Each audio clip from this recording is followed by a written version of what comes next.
So, welcome all of you to AIMS Study Center. Okay. അപ്പോൾ നമ്മൾ ഇന്ന് പഠിക്കാൻ വേണ്ടി പോകുന്നത് ഒരു കുറച്ച് ഡിഫറെൻ്റ് ആയിട്ടുള്ള വിഷയമാണ്. അതായത് നമ്മൾ സൈക്കോളജി ആയിരുന്നല്ലോ എടുത്തു വന്നത്. അപ്പോൾ എനിക്ക് തോന്നി സൈക്കോളജിയിൽ നിന്ന് കുറച്ചും കൂടെ ഒന്ന് വ്യത്യസ്തമായിട്ട് നമുക്ക് പെഡഗോജിയിലേക്കൊന്നും പോവാം. അതായത് നിങ്ങൾ കാണുന്നത് പോലെ മലയാളം പെഡഗോജി, അതായത് മലയാളം ബോധന ശാസ്ത്രം. ഓക്കെ. അപ്പോൾ ഇതിനെക്കുറിച്ചുള്ള ആദ്യം തന്നെ ഞാൻ കുറേ ഒബ്ജക്റ്റീവ് ടൈപ്പ് ക്വസ്റ്റ്യൻസാണ് നിങ്ങളുടെ മുന്നിലേക്ക് വെക്കുന്നത്. അപ്പോൾ അതിൻ്റെ ഉത്തരങ്ങളൊക്കെ ഞാൻ വിശദീകരിക്കും. അത് കഴിഞ്ഞാൽ പിന്നീട് നമ്മളിതിൻ്റെ നോട്ട്സിലേക്ക് പോകും. ഓക്കെ.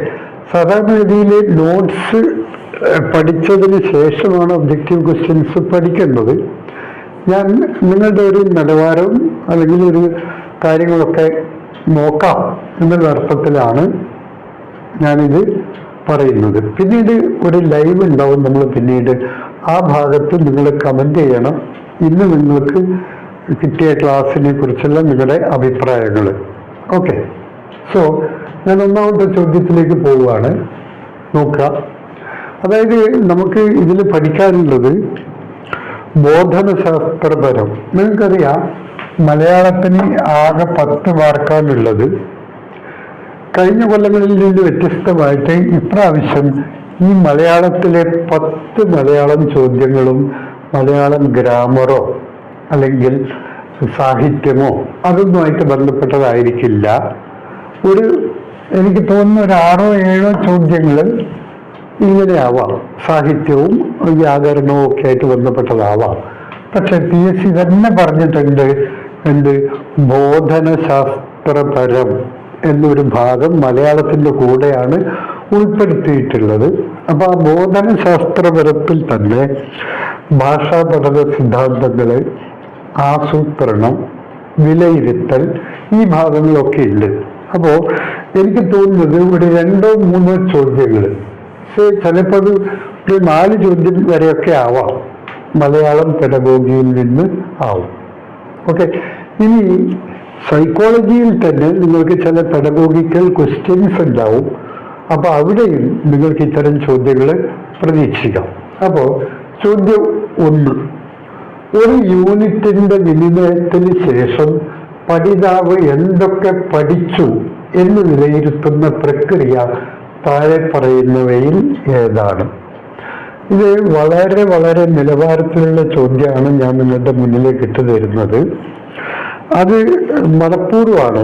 കാരണം വളരെ നിലവാരത്തിലുള്ള ചോദ്യം പഠിച്ചു കഴിഞ്ഞാൽ നമുക്ക് കാര്യങ്ങൾ കുറെ കൂടി ഈസിയാവും. അതായത് നമുക്ക് എത്തിപ്പിടിക്കാവുന്നതിൻ്റെ പരമാവധി ഹൈ ലെവലിലേക്ക് നമുക്ക് നമ്മുടെ ടാസ്കിനെ കൊണ്ട് ടാർഗറ്റ് ചെയ്ത് വെക്കണം. അതിനു വേണ്ടിയിട്ടാണ് കേട്ടോ. ഓക്കെ. അപ്പോൾ നമുക്കറിയാം ഒരു യൂണിറ്റിന്റെ വിനിമയത്തിന് ശേഷം, യൂണിറ്റ് നിങ്ങൾക്കറിയാം, യൂണിറ്റ് തന്നെ യൂണിറ്റ് വിനിമയം എന്ന് വെച്ചാൽ ഈ എഡ്യൂക്കേഷൻ സൈക്കോളജിയിൽ പലതിനും ഈ ഓരോ വാക്കിനും അതിൻ്റെതായ ഡെഫിനിറ്റ് മീനിങ് ഉണ്ട് കേട്ടോ. അപ്പോൾ ഒരു യൂണിറ്റിന്റെ വിനിമയത്തിന് ശേഷം പഠിതാവ് എന്ന് വെച്ചാൽ ലേണർ എന്നാണ് കേട്ടോ. ഓക്കെ. ഒരു യൂണിറ്റിന്റെ വിനിമയത്തിന് ശേഷം പഠിതാവ് എന്തൊക്കെ പഠിച്ചു എന്ന് വിലയിരുത്തുന്ന പ്രക്രിയ താഴെ പറയുന്നവയിൽ ഏതാണ്? അതോട് നോക്കുക. പഠനത്തെ വിലയിരുത്തൽ, പഠനത്തിനായുള്ള വിലയിരുത്തൽ, വിലയിരുത്തൽ തന്നെ പഠനം, നിരന്തര വിലയിരുത്തൽ. ഇവിടെ ശ്രദ്ധിക്കേണ്ടത് ഈ പഠനത്തെ വിലയിരുത്തൽ എന്ന് വെച്ചാൽ അസസ്മെന്റ് ഓഫ് ലേണിംഗ്, പഠനത്തിനായുള്ള വിലയിരുത്തൽ അസസ്മെന്റ് ഫോർ ലേണിംഗ്, പിന്നെ വിലയിരുത്തൽ തന്നെ പഠനം അസസ്മെന്റ് ആസ് ലേണിംഗ്, പിന്നെ നിരന്തര വിലയിരുത്തൽ കണ്ടിന്യൂസ് ഇവാലുവേഷൻ. ഓക്കെ. ഇവിടെ നമ്മൾ ശ്രദ്ധിക്കേണ്ടത് ഒരു യൂണിറ്റിന്റെ വിനിമയത്തിന് ശേഷം എങ്ങനെ ഈ യൂണിറ്റ് ഉണ്ടാവുന്നത്, അത് നിങ്ങൾക്ക് നല്ല ധാരണ വേണം. അതായത് ഒരു സബ്ജക്റ്റ്, ഈ സബ്ജക്റ്റിനെയാണ് നമ്മൾ പിന്നെ എന്താക്കി മാറ്റുന്നത്. അതായത് ഇതൊരു വിഷയമാണെന്ന് വെച്ചോ, ഈ വിഷയത്തെ നമ്മൾ പിന്നെ ഈ വിഷയത്തെ ടോപ്പിക്കുകളാക്കി തിരിക്കും. ഈ ടോപ്പിക്കുകളെയാണ് നമ്മൾ യൂണിറ്റുകളാക്കി തിരിക്കുന്നത്. ഇപ്പോ ഈ സബ്ജക്റ്റ് എന്ന് വെച്ചാൽ ഞാനിപ്പോൾ ഉദാഹരണം പറയാം. അതായത് ഇന്ത്യ ചരിത്രം, അതൊരു ടോപ്പിക്കാണ്, ഒരു സബ്ജക്റ്റാണ്. അതിലത്തെ ഒരു ടോപ്പിക്കാണ് ഇന്ത്യൻ സ്വാതന്ത്ര്യ സമര ചരിത്രം. ഓക്കെ, അതിലത്തെ ഒരു യൂണിറ്റാണ് ഉപ്പ് സത്യാഗ്രഹം. മനസ്സിലായില്ലേ? ഓക്കെ, അപ്പോ നമ്മൾ ഒരു യൂണിറ്റിന്റെ വിനിമയത്തിന് ശേഷം ഒരു മുഴുവൻ ക്ലാസിന്റെയും ഒരു മുഴുവൻ അധ്യയന വർഷത്തിന്റെയും ബോധനത്തിന് ശേഷമല്ല, ഒരു മുഴുവൻ ടോപ്പിക്കിന്റെയും ബോധനത്തിന് ശേഷമല്ല, ഒരു മുഴുവൻ സബ്ജക്റ്റിന്റെയും ബോധനത്തിന് ശേഷമല്ല, മറിച്ച് ഒരു സബ്ജക്റ്റിന്റെ അതിൽ ഉൾപ്പെടുന്ന ഓരോ ടോപ്പിക്കിന്റെയും ഈ ടോപ്പിക്കുകളെ സബ്ഡിവൈഡ് ചെയ്തിട്ട് യൂണിറ്റ് ആക്കുന്നു. അങ്ങനെ ഓരോ യൂണിറ്റിന്റെ വിലയിരുത്തലിന് ശേഷം, വിനിമയത്തിന് ശേഷം, ബോധനത്തിന് ശേഷം പഠിതാവ് എന്തൊക്കെ പഠിച്ചു എന്ന് വിലയിരുത്തുന്ന രീതിയാണ് പഠനത്തിന് വേണ്ടിയുള്ള വിലയിരുത്തൽ. ഓക്കെ, പഠനത്തിന് വേണ്ടിയുള്ള വിലയിരുത്തൽ. ഇനി പഠനത്തിന്റെ വിലയിരുത്തൽ എന്ന് വെച്ചാൽ എന്താ അർത്ഥം? അതായത് എല്ലാ ബോധനവും കഴിഞ്ഞതിന് ശേഷം ഒടുവിൽ എന്ത് പഠിച്ചു എന്ന് വിലയിരുത്തുന്നതിനെയാണ് പഠനത്തിന്റെ വിലയിരുത്തൽ, അസസ്മെന്റ് ഓഫ് ലേണിംഗ് എന്ന് വിളിക്കുന്നത്. അതായത് മുഴുവൻ പാഠഭാഗങ്ങളും തീർത്തതിന് ശേഷം ഒടുവിൽ നടത്തുന്ന വിലയിരുത്തൽ രീതിക്കാണ് പഠനത്തിന്റെ വിലയിരുത്തൽ എന്ന് പറയുന്നത്. അതായത് ഞാനൊക്കെ പണ്ട് SSLC പഠിച്ച സമയത്ത് അത് പഠനത്തിന്റെ വിലയിരുത്തലാണ്. അതായത് അതിന് നമുക്ക് വേണമെങ്കിൽ സമ്മേറ്റീവ് ഇവാലുവേഷന്റെ ഭാഗം എന്ന് പറയാം. സമ്മേറ്റീവ്, അതായത് മലയാളത്തിൽ ആത്യന്തിക മൂല്യനിർണ്ണയം. അപ്പോൾ ഒരു പാഠഭാഗം മുഴുവൻ പഠിപ്പിച്ചതിന് ശേഷം പിന്നീട് വർഷാന്ത്യം നടത്തുന്ന, എല്ലാം പഠിപ്പിച്ചു കഴിഞ്ഞതിന് ശേഷം നടത്തുന്ന വിലയിരുത്തൽ രീതിയെയാണ് നമ്മൾ പഠനത്തിന്റെ വിലയിരുത്തൽ, അസസ്മെന്റ് ഓഫ് ലേണിംഗ് എന്ന് വിളിക്കുന്നത്. അപ്പൊ ഈ അസസ്മെന്റ് ഓഫ് ലേണിംഗ് കൊണ്ട് കാര്യമായിട്ടുള്ള പ്രയോജനമൊന്നുമില്ല. കാരണം മുഴുവനും പഠിപ്പിച്ച് അവസാനം ഒരു പരീക്ഷ നടത്തി, സമ്മേറ്റീവ് ഇവാലുവേഷൻ നടത്തി, ആത്യന്തിക മൂല്യനിർണ്ണയം നടത്തി, കുറെ പേര് ജയിച്ചു, കുറെ പേര് തോറ്റു. ജയിച്ചവർ അടുത്ത ക്ലാസ്സിലേക്ക് പോകും, തോറ്റവർ അവിടെ തന്നെ ഇരിക്കും. അപ്പൊ ഈ ഒരു മൂല്യനിർണ്ണയ രീതി കൊണ്ട് വിദ്യാഭ്യാസത്തിന്റെയോ ബോധനത്തിന്റെയോ ഗുണമേന്മ വർദ്ധിപ്പിക്കാൻ നമുക്ക് പറ്റില്ല. എന്നാൽ ഓരോ യൂണിറ്റിന്റെയും വിനിമയത്തിന് ശേഷം നമ്മൾ ഇത് യൂണിറ്റ് നമ്പർ 1, ഇത് യൂണിറ്റ് 2, ഇത് യൂണിറ്റ് 3, ഇത് യൂണിറ്റ് 4. ഇങ്ങനെയാണെങ്കിൽ ഈ യൂണിറ്റിന്റെ വിനിമയത്തിന് ശേഷം നമ്മൾ ഒരു പരീക്ഷ നടത്തുന്നു, മൂല്യനിർണ്ണയം നടത്തുന്നു. എന്നിട്ട് ഈ മൂല്യനിർണ്ണയത്തിൽ വല്ല പോരായ്മകളും പാകപ്പിഴകളും ഉണ്ട് എന്ന് നമുക്ക് ബോധ്യപ്പെട്ടാൽ രണ്ടാം യൂണിറ്റിന്റെ ബോധനത്തിൽ ആ പാകപ്പിഴകൾ നമുക്ക് തിരുത്താൻ പറ്റും.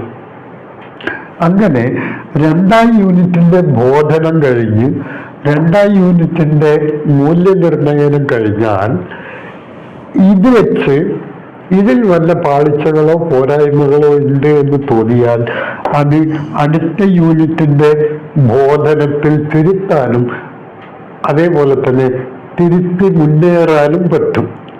അപ്പോ ഓരോ യൂണിറ്റിന്റെയും ബോധനം എന്ന് പറയുന്നത്, അല്ലെങ്കിൽ ഓരോ യൂണിറ്റിന്റെയും വിലയിരുത്തൽ അടുത്ത യൂണിറ്റിന്റെ ബോധനത്തെ മെച്ചപ്പെടുത്താൻ സഹായിക്കുന്നു. ഇവിടെ 2ാം യൂണിറ്റിന്റെ ബോധനവും വിലയിരുത്തലും 3ാം യൂണിറ്റിന്റെ ബോധനത്തെ സഹായിക്കുന്നു. എന്നിട്ട് 3ാം യൂണിറ്റിൽ എന്തെങ്കിലും പോരായ്മയുണ്ടെങ്കിൽ അത് നമുക്ക് 4ാം യൂണിറ്റിൽ പരിഹരിക്കാൻ പറ്റുന്നു.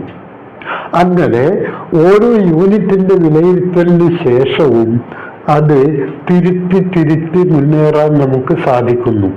അങ്ങനെ വന്നാൽ അതിൻ്റെ അർത്ഥം അത് തുടർ പഠനത്തിന് വേണ്ടിയുള്ള വിലയിരുത്തലാണ്. സോ വി ക്യാൻ സേ 1ാം യൂണിറ്റിന്റെ വിനിമയം അല്ലെങ്കിൽ 1ാം യൂണിറ്റിന്റെ മൂല്യനിർണ്ണയനം 2ാം യൂണിറ്റിന്റെ മെച്ചപ്പെട്ട ബോധനത്തിന് വേണ്ടിയുള്ളതാണ്. 2ാം യൂണിറ്റിന്റെ മൂല്യനിർണ്ണയനം 3ാം യൂണിറ്റിന്റെ മെച്ചപ്പെട്ട ബോധനത്തിന് വേണ്ടി ഉള്ളതാണ്. മനസ്സിലായില്ലേ? അപ്പോൾ ഓരോ യൂണിറ്റുകളും അതിൻ്റെ തൊട്ടടുത്ത യൂണിറ്റിന്റെ ബോധനത്തെ സഹായിക്കുന്നു. ഇത് കുട്ടികളുടെ വിലയിരുത്തലിനോടൊപ്പം അധ്യാപകന്റെ കൂടി വിലയിരുത്തലാണ്. അതാണ് പഠനത്തിനായുള്ള വിലയിരുത്തൽ, അസസ്മെന്റ് ഫോർ ലേണിംഗ്. ഇത് കണ്ടിന്യൂസ് ആൻഡ് കോംപ്രിഹെൻസീവ് ഇവാലുവേഷന്റെ ഭാഗമാണ്. മനസ്സിലായില്ലേ? അതായത് സമഗ്രവും നിരന്തരവുമായ വിലയിരുത്തലിന്റെ രീതിയാണ്.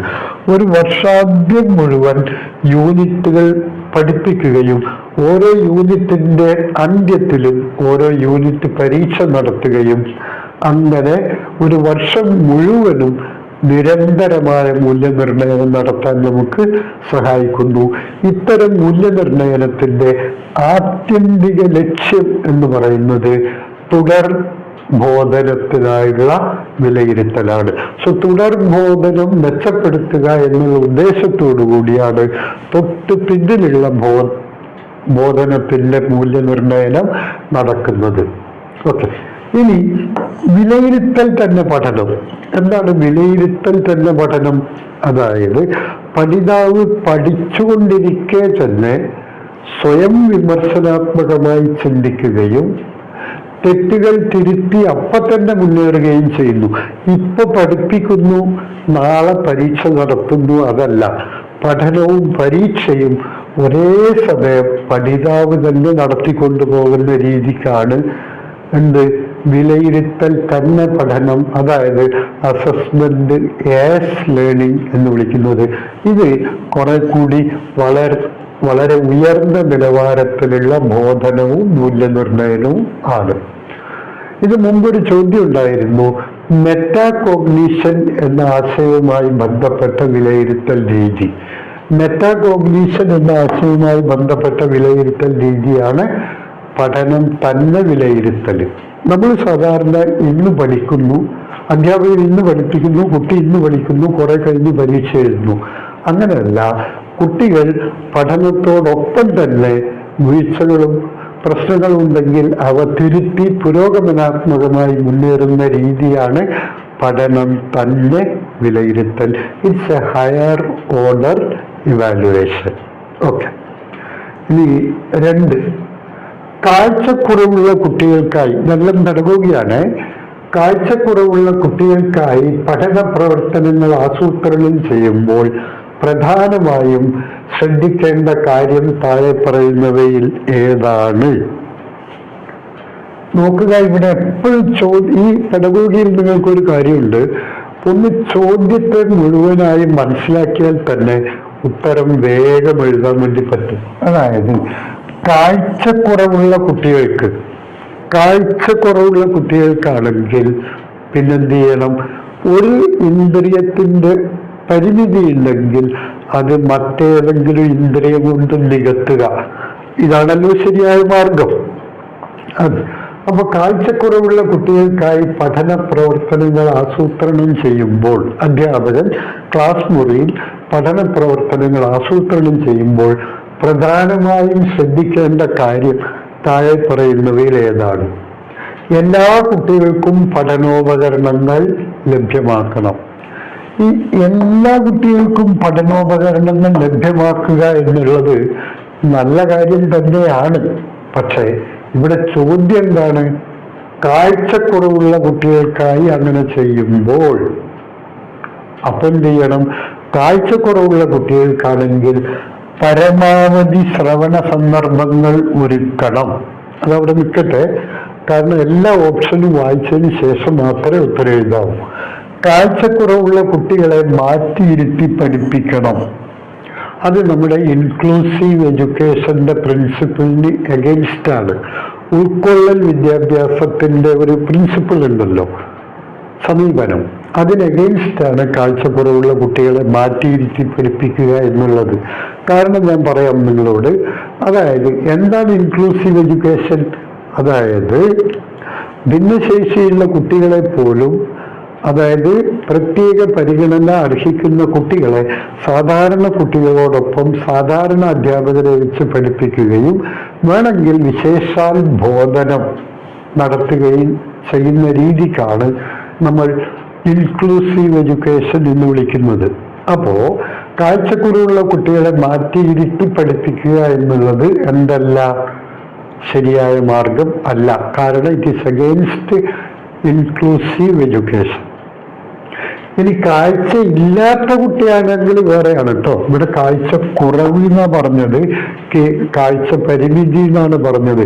കാഴ്ച ഇല്ലാത്ത കുട്ടികളാണെങ്കിൽ അവർ അന്ധരാണ്, അവരെ നമ്മൾ സ്പെഷ്യൽ സ്കൂളിലാണ് ചേർക്കുക, ഈ സാധാരണ സ്കൂളിലല്ല. എന്നാൽ കാഴ്ച പരിമിതിയുള്ളവരെ സാധാരണ കുട്ടികളുടെ കൂടെ സാധാരണ സ്കൂളിൽ ചേർത്ത് സാധാരണ അധ്യാപകൻ പഠിപ്പിക്കും. എന്നിട്ട് എവിടെങ്കിലും സഹായം വേണമെങ്കിൽ റിസോഴ്സ് അധ്യാപകന്റെ സഹായം തേടും. ഇതാണ് നമ്മുടെ വ്യവസ്ഥ. അടുത്തത്, പഠന പ്രക്രിയയിൽ രക്ഷിതാവിന്റെ പങ്കാളിത്തം ഉറപ്പാക്കണം. കുട്ടികൾക്ക് കാഴ്ച കുറവുണ്ടെങ്കിൽ രക്ഷിതാവിന്റെ പങ്കാളിത്തം ഉറപ്പാക്കുന്നത് കൊണ്ട് കാര്യമായിട്ടില്ല. ഇവിടെ കാഴ്ച പരിമിതിയുള്ള കുട്ടികൾക്ക് ക്ലാസ്സിൽ പഠന പ്രവർത്തനങ്ങൾ ഏർപ്പാടാക്കുമ്പോൾ അധ്യാപകൻ കൂടുതൽ പരമാവധി ശ്രവണ സന്ദർഭങ്ങൾ ഒരുക്കണം.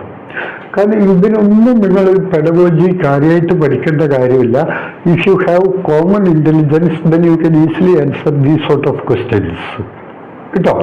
ഓക്കെ, അപ്പോൾ ആലോചിച്ചാൽ മാത്രം മതി. ഭാഷയാണ് ചിന്തയെ നയിക്കുന്നത്.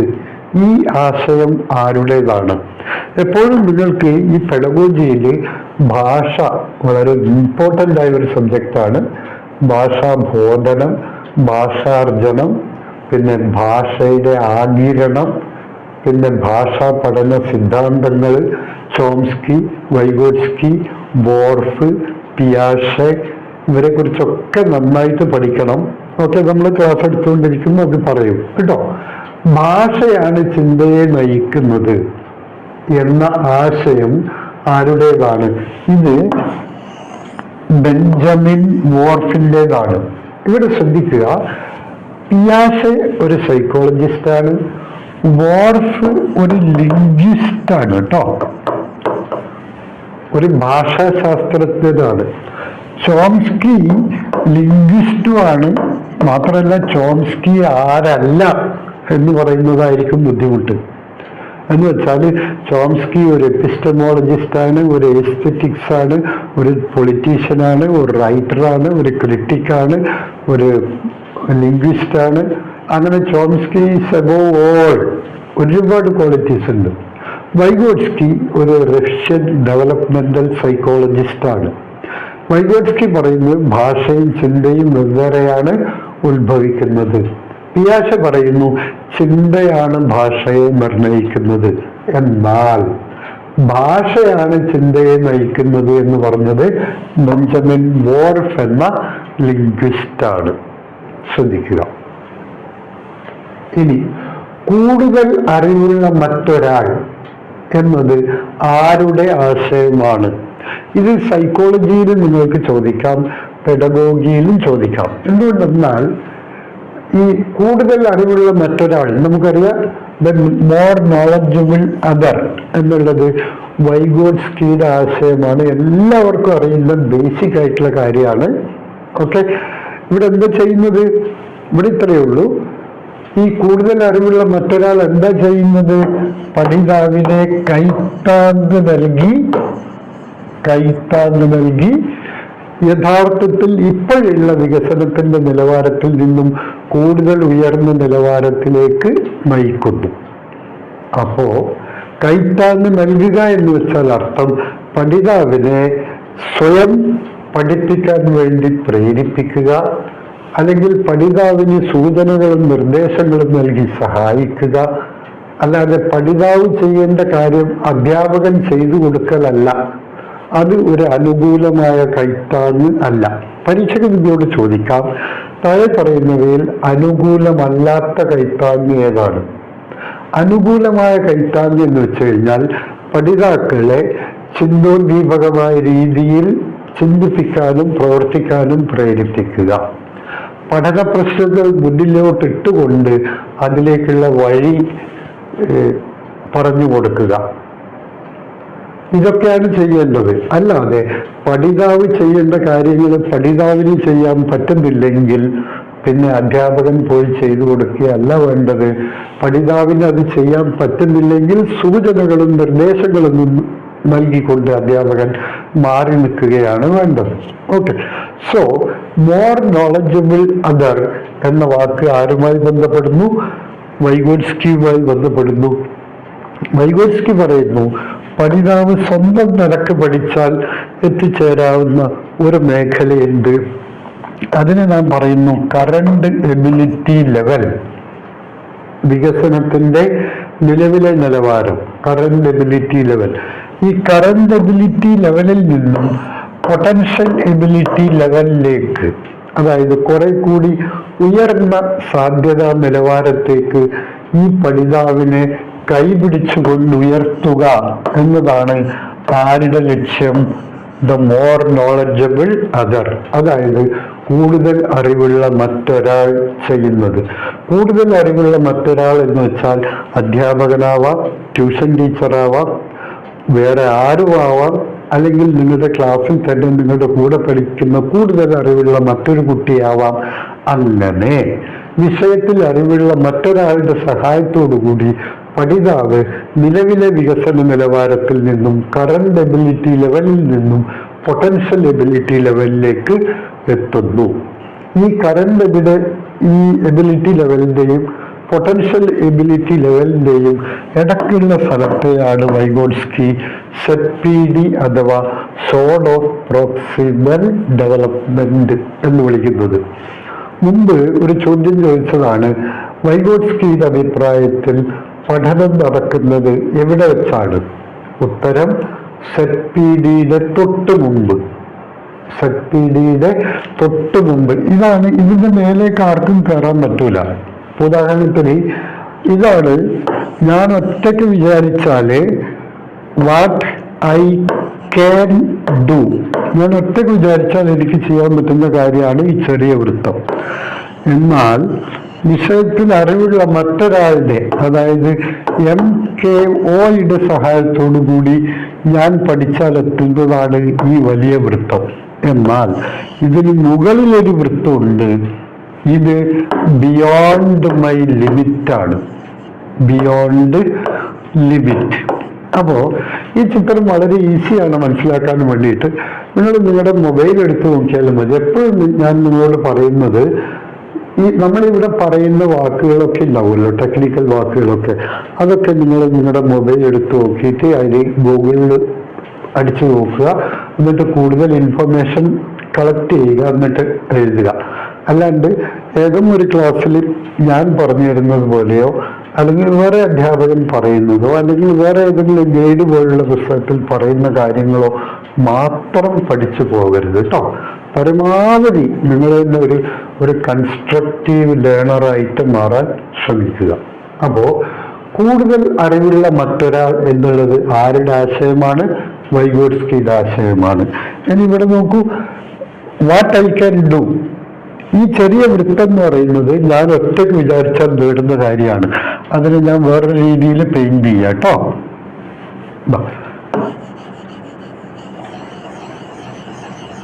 ഈ ചെറിയ വൃത്തം എന്ന് പറയുന്നത് ഞാൻ ഒറ്റയ്ക്ക് വിചാരിച്ചാൽ, അതായത് ഒരു പഠിതാവ് ഒറ്റയ്ക്ക് വിചാരിച്ചാൽ എത്തിച്ചേരാവുന്ന വികസനത്തിന്റെ നിലവാരമാണ് ഇത്. ഇനി MKO ഇവിടെ ഉണ്ട്, അതിന് വേറൊരു വൃത്തമുണ്ട്. അതായത് പഠിതാവ് മറ്റൊരാളുടെ സഹായത്തോടു കൂടി പഠിച്ചാൽ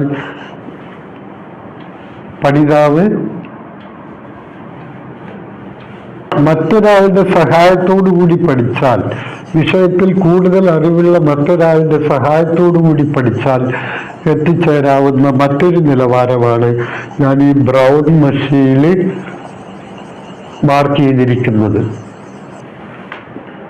ഇനി ഈ ഒരു നിലവാരം അവിടത്തേക്ക് നോ വൺ ക്യാൻ റീച്ച് എന്നാണ് ആര് പറയുന്നത്? വൈഗോട്സ്കി പറയുന്നത്. അതായത് ഈ പച്ചയുടെ ഈ നിലവാരത്തിൽ നിന്ന് ബ്രൗണിന്റെ ഈ നിലവാരത്തിലേക്ക് എന്ത് സംഭവിക്കുന്നു? അതിനെയാണ് ZPD എന്ന് വിളിക്കുന്നത്. അപ്പൊ നിങ്ങൾ മനസ്സിലാക്കണം, നല്ല കൈത്താങ് ഏതാണ്, മോശം കൈത്താങ് ഏതാണ് എന്നൊക്കെ മനസ്സിലാക്കുക. കഴിഞ്ഞ LPUP പരീക്ഷകളിൽ നിരവധി റാങ്കുകൾ നേടിയ എയിം സ്റ്റഡി സെന്ററിൽ വരാനിരിക്കുന്ന LPUP പരീക്ഷയ്ക്കായിട്ടുള്ള പുതിയ ലോങ് ബാച്ചുകൾ ആരംഭിക്കുന്നു. ഈ കോഴ്സിലൂടെ നിങ്ങൾക്ക് ലഭിക്കുന്നത് റെക്കോർഡഡ് വീഡിയോ ക്ലാസുകൾ, PDF നോട്ട്സുകൾ, ലൈവ് ക്ലാസുകൾ, മോക്ക് ടെസ്റ്റുകൾ, മോഡൽ എക്സാമുകൾ, 2 പേഴ്സണൽ മെന്റേഴ്സ്, ഒരു ഫോളോ അപ്പർ എന്നിവയാണ്. ഈ കോഴ്സിലേക്ക് ജോയിൻ ചെയ്യാനായി 9446537080 എന്ന നമ്പറിലോട്ട് വിളിക്കുകയോ മെസ്സേജ് ചെയ്യുകയോ ചെയ്യാം. അടുത്ത റാങ്ക് നിങ്ങൾക്കാണ്. ഞങ്ങൾ നിങ്ങളോടൊപ്പം ഉണ്ട്. എറിക് എറിക്സന്റെ സംഘർഷഘട്ട സിദ്ധാന്തം പ്രകാരം പ്രൈമറി ക്ലാസ്സിലെ കുട്ടി നേരിടുന്ന സംഘർഷഘട്ടം ഏതാണ്? ഒരു പ്രൈമറി ക്ലാസ്സിലെ കുട്ടി എന്ന് വെച്ചാൽ എത്രയായിരിക്കും വയസ്സ്? 6 വയസ്സ് മുതൽ എത്ര വയസ്സ് വരെ ഉണ്ടാവും? 10 വയസ്സ് വരെ, അല്ലെങ്കിൽ 12 വയസ്സ് വരെ എന്ന് കൂട്ടിക്കോ. അപ്പോ എറിക്സന്റെ അഭിപ്രായത്തിൽ ഒരു പ്രൈമറി ക്ലാസ്സിലെ കുട്ടി അനുഭവപ്പെടുന്ന സംഘർഷഘട്ടമാണ് എന്ത്? പരിശ്രമവും അപകർഷതാബോധവും. അപ്പോ അതായത് ഞാൻ പറഞ്ഞു വരുന്നത്, കുട്ടി ഇങ്ങനെ ഒന്ന് ചിന്തിക്കുക.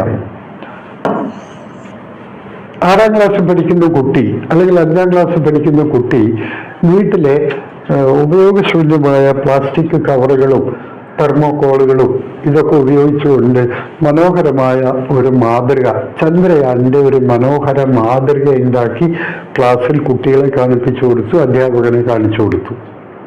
എന്നാൽ അധ്യാപകൻ കുട്ടിയെ ശകാരിച്ചു.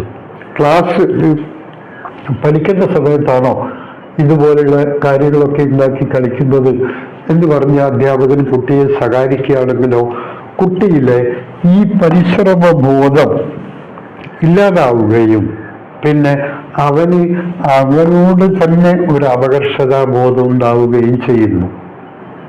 അപ്പോൾ എറിക്സന്റെ അഭിപ്രായത്തിൽ എറിക്സൺ ജീവിതത്തെ 8 സംഘർഷഘട്ടങ്ങളായി ചിത്രീകരിക്കുന്നുണ്ട്. അതൊക്കെ നിങ്ങൾക്ക് അറിയുന്ന കാര്യമാണ്. അതില് ഈ പ്രൈമറി ക്ലാസ്സിലെ കുട്ടി അനുഭവിക്കുന്ന സംഘർഷഘട്ടമാണ് പരിശ്രമവും അപകർഷതാബോധവും. എറിക്സൺ പറയുന്നു, ഈ ഓരോ സംഘർഷഘട്ടവും വിജയകരമായി പൂർത്തിയാക്കിയാൽ മാത്രമേ മനുഷ്യന് തൻ്റെ മനോസാമൂഹ്യ ജീവിതം ആനന്ദത്തോടുകൂടി നിറവേറ്റാൻ പറ്റൂ. ഇപ്പോൾ അദ്ദേഹം പറയുന്നു, ജനിച്ചു വീഴുന്നത് മുതൽ ഒരു 1.5 വയസ്സ് വരെയുള്ള കുട്ടിയിൽ കാണുന്ന ഒരു വിശ്വാസമാണ് എന്ത്? വിശ്വാസവും അവിശ്വാസവും. ഇത് 2 തരം സംഘർഷമാണ് കുട്ടിയിൽ.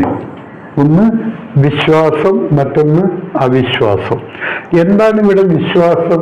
കുട്ടിയുടെ 1 വയസ്സുള്ള കുട്ടിയുടെ വിശ്വാസം എന്താണ്? കുട്ടി കരയാണ്. അപ്പൊ കുട്ടിയിൽ ഒരു വിശ്വാസമുണ്ട്, ഞാൻ കരഞ്ഞാൽ അമ്മ എന്നെ വന്ന് ഓടിയെടുക്കും, അമ്മ എനിക്ക് ഉമ്മൻ തരും, അമ്മ എനിക്ക് മുത്തം തരും, അമ്മ എനിക്ക് പാല് തരും, അമ്മ എന്നെ കിടത്തി ഉറക്കും. ഇതൊക്കെ കുട്ടിയുടെ വിശ്വാസമാണ്, അല്ലേ? ഇനി കുട്ടി കരയുന്നത് നിങ്ങൾ ശ്രദ്ധിക്കുന്നില്ലെങ്കിൽ എന്താ സംഭവിക്കുക? കുട്ടിയിൽ മെല്ലെ ഈ വിശ്വാസം ഇല്ലാതാവുകയും പകരം ഈ വിശ്വാസത്തിന്റെ സ്ഥലത്ത് അവിശ്വാസം കടന്നു വരികയും ചെയ്യും. അതിൻ്റെ അർത്ഥം ഇവനിവിടെ മനോസംഘർഷ ഘട്ടത്തില് പരാജയപ്പെട്ടു പോവുകയാണ്. നേരെ പിടിച്ച് അമ്മ അവനെ എടുത്ത് ഉമ്മ കൊടുത്ത് പാലൊക്കെ കൊടുത്തു കഴിഞ്ഞാൽ പിന്നെ അവൻ ഹാപ്പിയാവും. പിന്നെ അവനില് അമ്മയിലേക്ക് ഒരു ഹോപ്പ് ഉണ്ടാവും. അപ്പൊ ഈ 1ാം ഘട്ടത്തിൽ ഉണ്ടാകുന്ന ഒരു അഹം ആർജവമുണ്ട്. അതിനെ എറിക്സൺ പറയുന്നത് ഹോപ്പ് എന്നാണ്, പ്രതീക്ഷ എന്നാണ്. അപ്പൊ ഞാൻ ഇവിടെ പറഞ്ഞു വന്നത്, ഇങ്ങനെ ഒരു LP സ്കൂൾ കുട്ടി അനുഭവിക്കുന്ന സംഘർഷഘട്ടമാണ് പരിശ്രമവും അപകർഷതാബോധവും. ഇവിടെ പരിശ്രമം വിജയിക്കുകയും അപകർഷതാബോധം തളരുകയും ചെയ്യണം, ഇല്ലാതാവുകയും ചെയ്യണം. എങ്കിൽ മാത്രമേ കുട്ടിക്ക് അടുത്ത ഘട്ടത്തിലേക്ക് വിജയകരമായി കടക്കാൻ പറ്റൂ. ഈ അടുത്ത ഘട്ടമാണ് അസ്തിത്വബോധവും വ്യാകുലതയും. വ്യാകുലത എന്നുള്ളതിന് പകരം ഞാൻ വേറൊരു വാക്ക് എഴുതാം, വ്യക്തിത്വ സ്ഥാപന പ്രതിസന്ധി. വ്യക്തിത്വ സ്ഥാപന പ്രതിസന്ധി, അതായത് അസ്തിത്വബോധവും വ്യക്തിത്വ സ്ഥാപന പ്രതിസന്ധിയും എന്ന് വെച്ചാൽ identity versus role confusion. Identity versus role confusion.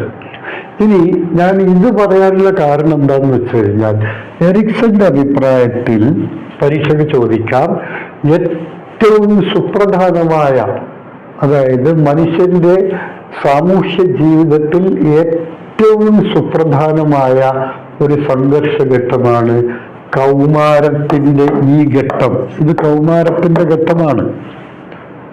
നമ്മളിവിടെ 6 മുതൽ 12 വയസ്സ് വരെ പറഞ്ഞില്ലേ. അത് കഴിഞ്ഞാൽ പിന്നെ വരുന്ന ഘട്ടം അസ്തിത്വബോധവും വ്യാകുലതയുമാണ്. ഇവിടെ കുട്ടിക്ക് തൻ്റെ ഐഡന്റിറ്റിയെ കുറിച്ച് ഒരു ബോധ്യം ഉണ്ടാവണം.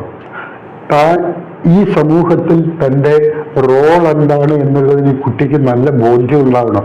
ഇല്ലെങ്കിൽ റോൾ കൺഫ്യൂഷൻ വരും.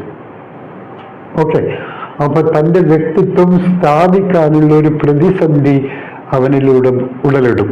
അതായത് ഈ കൗമാരത്തിലാണ് ഒരുപാട് വ്യക്തിത്വ പ്രശ്നങ്ങൾ കടന്നു വരുന്നത്. അതുകൊണ്ട് തന്നെ നമുക്കറിയാം, കൗമാരത്തെ ക്ഷോഭത്തിന്റെയും സ്പർദ്ധയുടെയും കാലം എന്ന് വിളിച്ചു. കൗമാരത്തെ താൽക്കാലിക ബുദ്ധിഭ്രമത്തിന്റെ കാലം എന്ന് വിളിക്കപ്പെടുന്നു. കൗമാരത്തെ ക്ഷോഭത്തിന്റെയും സ്പർദ്ധയുടെയും കാലം എന്ന് വിളിക്കുന്നു. എന്ന് വെച്ച് കഴിഞ്ഞാൽ ഒരുപാട് അസമായോജന പ്രശ്നങ്ങൾ അനുഭവിക്കുന്ന സമയമാണ് കൗമാരം.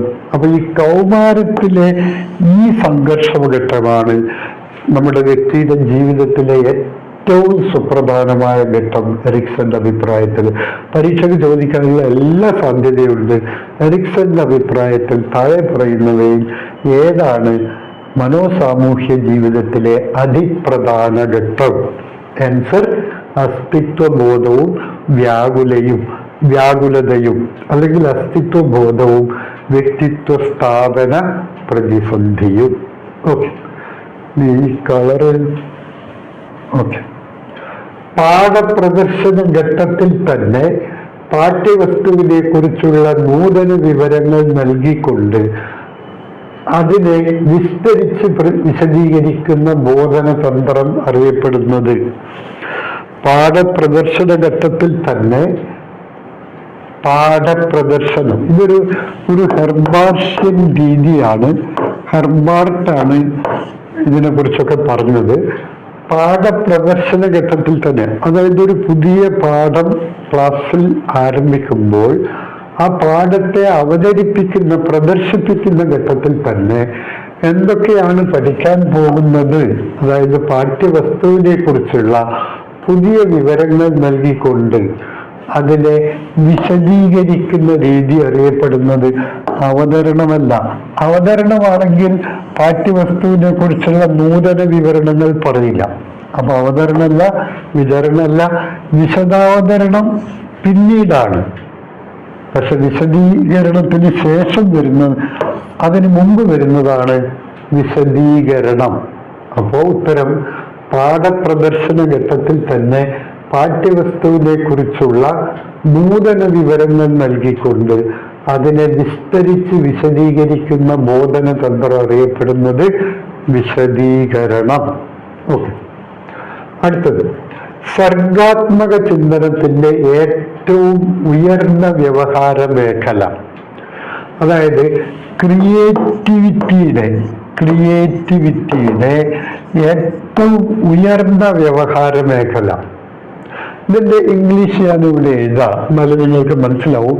പ്രിപ്പറേഷൻ എന്ന് വെച്ചാൽ സജ്ജീകരണം എന്ന് വെച്ചാൽ പ്രിപ്പറേഷൻ.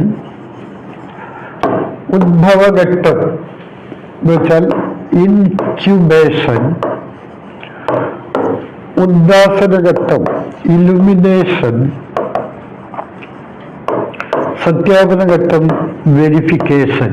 അതായത് ഒരു ക്രിയേറ്റിവിറ്റി, സർഗാത്മകമായ ഒരാശയം നമ്മുടെ മനസ്സിൽ ഉടലെടുത്താൽ ആ ഉടലെടുക്കുന്നതിന് ആദ്യം ഒരു സജ്ജീകരണ ഘട്ടമുണ്ട്.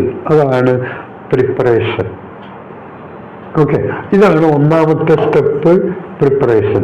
നൗ ഒരാശയം നമ്മുടെ മനസ്സിൽ ഉടലെടുത്താൽ അത് ഉടൻ തന്നെ പുറത്തേക്ക് വരണം എന്നില്ല. It may take years and years and years.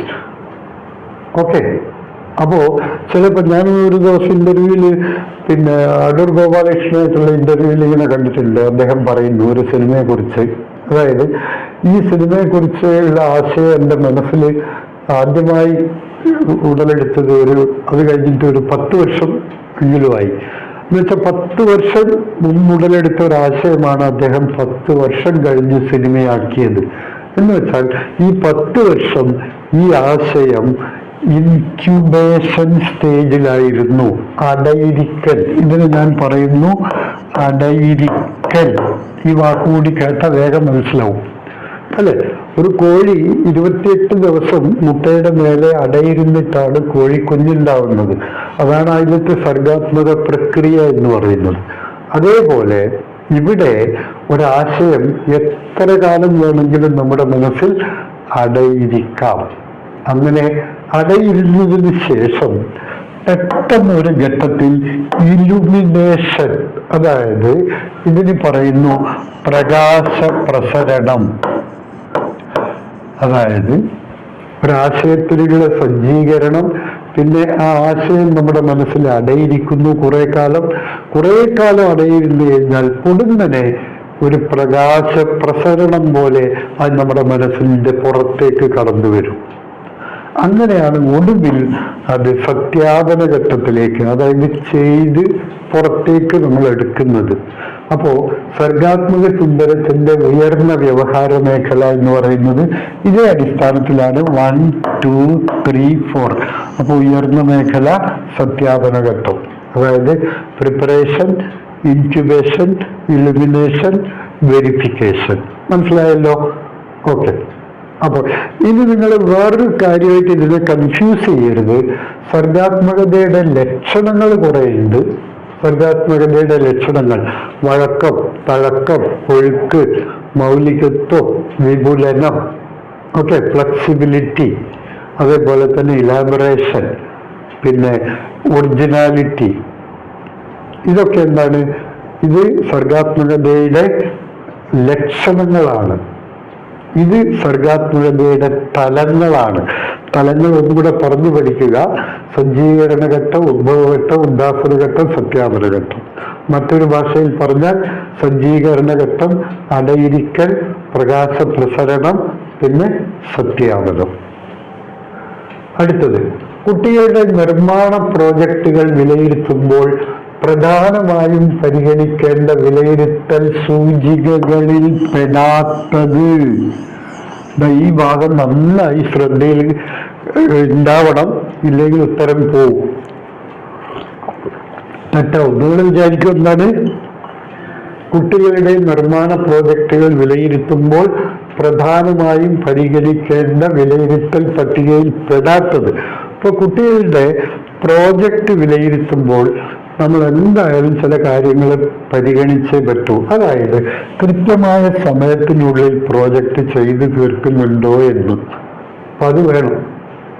അരമണിക്കൂർ, 1 മണിക്കൂറിനുള്ളിൽ ചെയ്തു തീർക്കേണ്ട പ്രോജക്റ്റ് 1 ദിവസം കൊണ്ട് ചെയ്തു തീർത്തു എന്ന് പറയുന്നതിൽ നമുക്കതിൻ്റെ വിലയിരുത്താൻ പറ്റില്ല. നല്ല പ്രോജക്റ്റാണ് എന്ന് വിലയിരുത്താൻ പറ്റില്ല. 10 മിനിറ്റ് കൊണ്ട് ചെയ്തു തീർക്കേണ്ട അസൈൻമെന്റ് നമ്മൾ 10 മിനിറ്റ് കൊണ്ട് തന്നെ ചെയ്തു തീർക്കണം. മനസ്സിലായില്ലേ? അതായത് അടുത്ത LP UP പരീക്ഷയ്ക്ക് നിങ്ങൾക്ക് 100 ചോദ്യം ഉണ്ടാവും. പക്ഷെ 75 മിനിറ്റ് ഉണ്ടാവും. അപ്പൊ 75 മിനിറ്റ് എന്നുള്ളത് അതിന്റെ സമയനിഷ്ഠയാണ്. ഈ 75 മിനിറ്റിനുള്ളിൽ 100 ചോദ്യങ്ങൾ ചെയ്യുക, അതാണ്. അപ്പോ സമയനിഷ്ഠ ഏതൊന്നിനും അത്യാവശ്യമാണ്. അപ്പൊ കുട്ടികളുടെ പ്രോജക്റ്റുകൾ വിലയിരുത്തുമ്പോൾ സമയനിഷ്ഠ ഒരു പ്രധാന ഘടകമാണ്. ആശയവ്യക്തത, ആ പ്രോജക്റ്റിൽ ഉൾപ്പെടേണ്ട എല്ലാ ആശയങ്ങളും വ്യക്തമായി ഉൾപ്പെട്ടിട്ടുണ്ടോ എന്നുള്ളത്.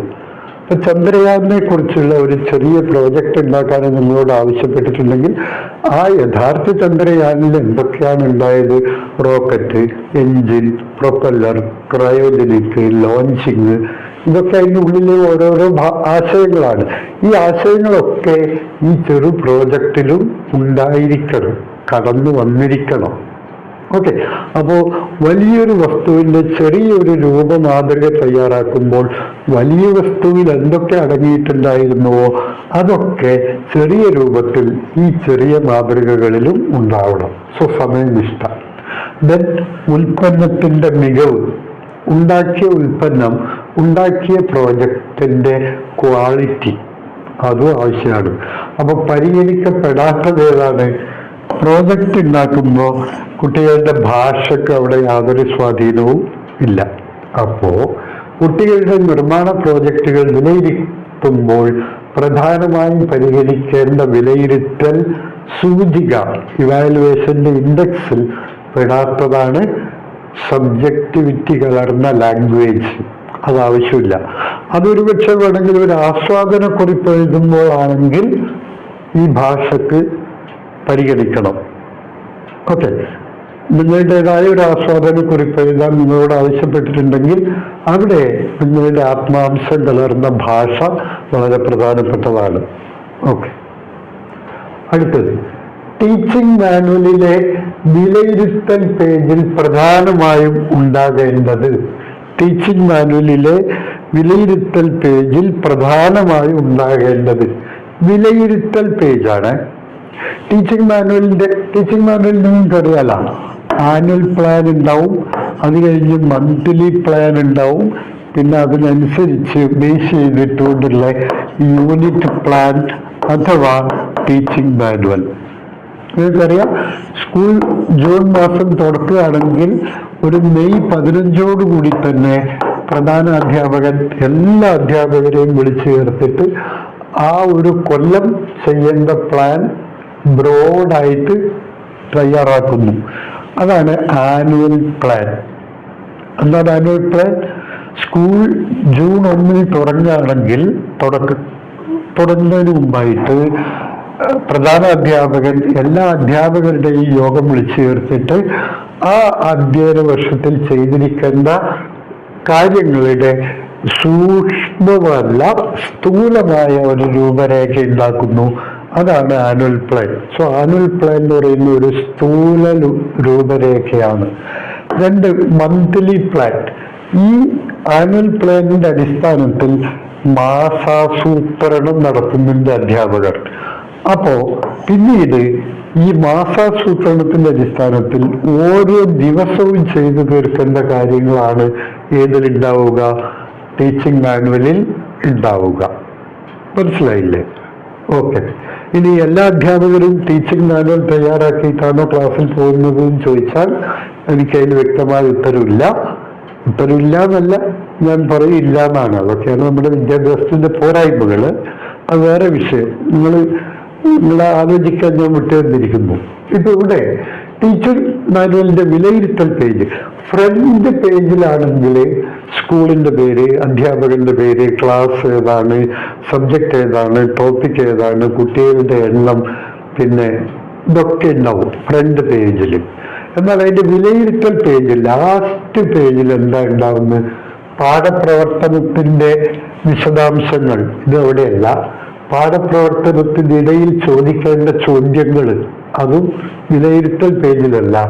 നിരന്തര വിലയിരുത്തലിലൂടെ ലഭിക്കുന്ന വിവരങ്ങൾ, അതും അവിടെയല്ല. ബോധനോപകരണങ്ങൾ എന്തൊക്കെയാണ് ഉപയോഗിക്കേണ്ടത് എന്നുള്ളതാണ് എവിടെ ഉണ്ടാവേണ്ടത്? ടീച്ചിങ് മാനുവലിന്റെ വിലയിരുത്തൽ പേജിൽ ഉണ്ടാവേണ്ടത്. ഇനി അടുത്തത്, താഴെ പറയുന്നവയിൽ കവിതാ പഠനത്തിന്റെ ഏറ്റവും ഉയർന്ന തലം, താഴെ പറയുന്നവയിൽ കവിതാ പഠനത്തിന്റെ ഏറ്റവും ഉയർന്ന തലം: വായിച്ച കവിതയുടെ ആശയം പകർത്തി എഴുതൽ, നല്ല വടിവൊത്ത ഭാഷയിൽ എഴുതൽ, വായിച്ച കവിതയ്ക്ക് തൻ്റെതായ വ്യാഖ്യാനങ്ങൾ, നിരീക്ഷണങ്ങൾ എന്നിവ കണ്ടെത്തി എഴുതൽ, കവിതയുടെ ആശയം കണ്ടെത്തി അവതരിപ്പിക്കൽ. അതായത് കുറേ ചോദ്യങ്ങൾ നമ്മളിങ്ങനെ പരിചയപ്പെടുമ്പോൾ നിങ്ങൾക്ക് മനസ്സിലാവും എങ്ങനെയുള്ള ചോദ്യങ്ങളാണ് നമ്മുടെ പരീക്ഷയ്ക്ക് വരിക എന്ന്. So that you can equip your self. അതുകൊണ്ടാണ് ഞാനിങ്ങനെ പല രീതിയിലുള്ള ചോദ്യങ്ങൾ നിങ്ങളുടെ മുന്നിലിട്ട് തരുന്നത് കേട്ടോ. ഓക്കെ, ഇതൊക്കെ പല പ്രാവശ്യം ഇതിനു മുമ്പ് ചോദിച്ച ചോദ്യങ്ങളുമാണ്. താഴെ പറയുന്നതിൽ കവിതാ പഠനത്തിന്റെ ഏറ്റവും ഉയർന്ന തലം എന്തായിരിക്കും? വായിച്ച കവിതയുടെ ആശയം പകർത്തി എഴുതൽ. അത് ശരിയാണ്, ആശയം പകർത്തി എഴുതേണ്ടത് ആവശ്യമാണ്. പക്ഷെ അത് ഉയർന്ന തലമാണ് എന്ന് പറയാൻ പറ്റില്ല. അതിനേക്കാൾ ഉയർന്ന തലമുണ്ടോ നോക്കാം. നല്ല വടിവൊത്ത ഭാഷയിൽ എഴുതൽ. ഈ വടിവൊത്ത ഭാഷയിൽ എഴുതൽ എന്തായാലും ഉയർന്ന നിലവാരമല്ല. പിന്നെ കവിതയുടെ ആശയം കണ്ടെത്തി അവതരിപ്പിക്കൽ, ഇതും ഒരു ഉയർന്ന നിലവാരമായിട്ട് പറയാൻ പറ്റൂല. പിന്നെ ആശയം പകർത്തി എഴുതൽ ഒരു സാധാരണഗതിയിൽ ഏതൊരാൾക്കും ചെയ്യാവുന്ന കാര്യമാണ്. എന്നാൽ വായിച്ച കവിതക്ക് തൻ്റെതായ വ്യാഖ്യാനങ്ങൾ, നിരീക്ഷണങ്ങൾ എന്നിവ കണ്ടെത്തി അവതരിപ്പിക്കൽ. അപ്പോൾ ആ വായിച്ച കവിത പിന്നെ കുട്ടി സമാനമായി വായിക്കുകയും പഠിക്കുകയും ചെയ്ത ഇതര കവിതകൾ ഉണ്ടാവുമല്ലോ, അത്തരം കവിതകളിലും സമാനമായ ആശയങ്ങൾ വന്നിട്ടുണ്ടാവും.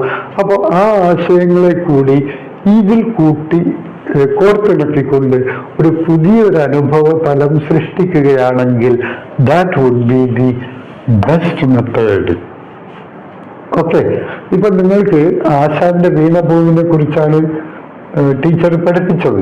എന്നിട്ട് നിങ്ങളുടെ ഒരു ആസ്വാദനക്കുറിപ്പ് എഴുതാൻ പറഞ്ഞാൽ ആശാന്റെ വീണപൂവിൽ ആശാൻ ജീവിതത്തിന്റെ നശ്വരതയെ കുറിച്ചാണ് പറയുന്നത്. അപ്പോൾ ജീവിതത്തിന്റെ നശ്വരതയെക്കുറിച്ച് നിങ്ങൾ വേറെയും ധാരാളം കവിതകൾ അവിടെ എവിടെയും കേട്ടിട്ടും കണ്ടിട്ടും പഠിച്ചിട്ടും ഉണ്ടാവും. വേണമെങ്കിൽ നിങ്ങൾക്ക് ആ ആശയങ്ങൾ കൂടി ഇതിലേക്ക്, കാരണം സമാനമായ ആശയമാണ്, അതിനെ കൂടി ഇതിലേക്ക് ഉൾപ്പെടുത്തിക്കൊണ്ട് ഒരു പുതിയ ഭാവതലം, ഒരു ആസ്വാദനത്തിന്റെ പുതിയ തലം നിങ്ങൾക്ക് സൃഷ്ടിക്കാനാവുന്നുവെങ്കിൽ അതാണ് അതിൻ്റെ ഏറ്റവും ഉയർന്ന നിലവാരം. മനസ്സിലായില്ലേ? അപ്പോൾ അവർ ആൻസർ ഈസ് സി. ഇങ്ങനെയൊക്കെയാണ് നമുക്ക് പിന്നെ മലയാളം പെഡഗോഗിയിൽ ഉത്തരങ്ങളിലേക്ക് എത്തേണ്ടത്. സോ ആദ്യത്തെ ക്ലാസ് എന്നുള്ള നിലക്ക് ഞാനിപ്പോൾ 10 ചോദ്യങ്ങളാണ് നിങ്ങളുടെ മുന്നിൽ വെച്ചിരിക്കുന്നത്. എൻ്റെ എക്സ്പ്ലനേഷനും കൂടി നിങ്ങൾ കേൾക്കുക, എന്നിട്ട് വീഡിയോ മുഴുവനായി കാണുക. ഒരു പ്രാവശ്യം കാര്യങ്ങൾ ഒറ്റയടിക്ക് മനസ്സിലാവുന്നില്ലെങ്കിൽ റിവൈൻഡ് ചെയ്ത് കാണുക. എന്നിട്ട് ഈ ചോദ്യങ്ങളൊക്കെ കുറിച്ച് വെക്കുക. എല്ലാം കുറിച്ച് വെക്കുമ്പോൾ നിങ്ങളുടെ കയ്യിൽ ഒരു അപ് ടു ഡേറ്റ് വലിയ സമ്പത്ത് ഉണ്ടാവും. മനസ്സിലായില്ലേ? കേട്ട് പോകരുത്, അറിഞ്ഞും ആശയം ഗ്രഹിച്ചും പോവുക. അപ്പൊ ചോദ്യം ഏത് രൂപത്തിൽ വന്നാലും നമുക്ക് ഉത്തരം എഴുതാനുണ്ടാവും. Because you are filled with knowledge. Okay, so തുടർന്നുള്ള ചോദ്യങ്ങൾ നമുക്ക് അടുത്തൊരു വീഡിയോയിൽ കാണാം. Until then good by.